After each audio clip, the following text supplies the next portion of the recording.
పిల్లలందరికీ కూడా అలాగే ఎవరైతే నాకు ఓటు వేసిన ప్రజలకు ప్రతి ఒక్కరికి కూడా నేను ప్రత్యేక ధన్యవాదాలు తెలియజేసుకుంటున్నాను.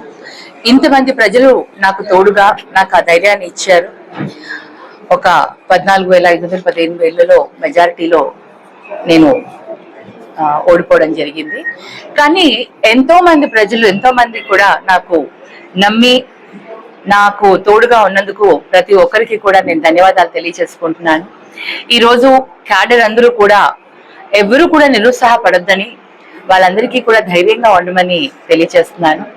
గెలుపు ఓటమిలు సహజం. ఒక పోటీ అన్న తర్వాత ఉన్నప్పుడు ఒకరు గెలవడం ఒకరు ఓడిపోవడం అనేది ఎంత సహజమో ఈ రోజు ఎలక్షన్ లో కూడా ఒకరు గెలవడం ఒకరు ఓడిపోవడం కూడా అదే సహజం.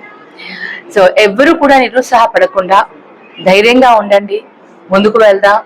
మళ్ళీ మన పార్టీ పుంజుకుంటుంది.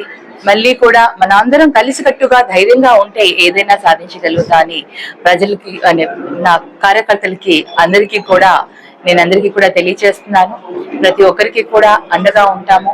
అందరం కలిసికట్టుగా ముందుకు వెళ్దాం.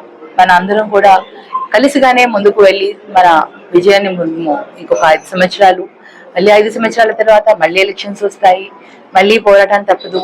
అప్పటికి మనం బలోపేతం ఇంకా స్ట్రాంగ్ గా ముందుకు వెళ్ళి పబ్లిక్ కి సర్వీస్ చేసి ప్రజల్లో ఎక్కడ మనం ఇదిగా ఉన్నామో తెలుసుకుందాం. మళ్ళీ మనకి అవకాశం వచ్చింది, మళ్ళీ తెలుసుకునే అవకాశం.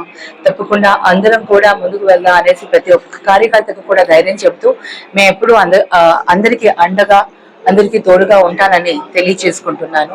మరి ముఖ్యంగా ఈ రోజు ఎమ్మిగనూరు ప్రజలకి వాళ్ళందరికీ కూడా అందరూ కూడా నాకు చాలా శాతం వరకు ఓట్లు వేశారు కాబట్టి నేను ఈ రోజు ఆ తక్కువ మెజారిటీతోనే ఓడిపోవడం జరిగింది. సో ఓటు వేసిన ప్రతి ఒక్కరికి కూడా నా ప్రత్యేక ధన్యవాదాలు తెలియజేసుకుంటున్నాను.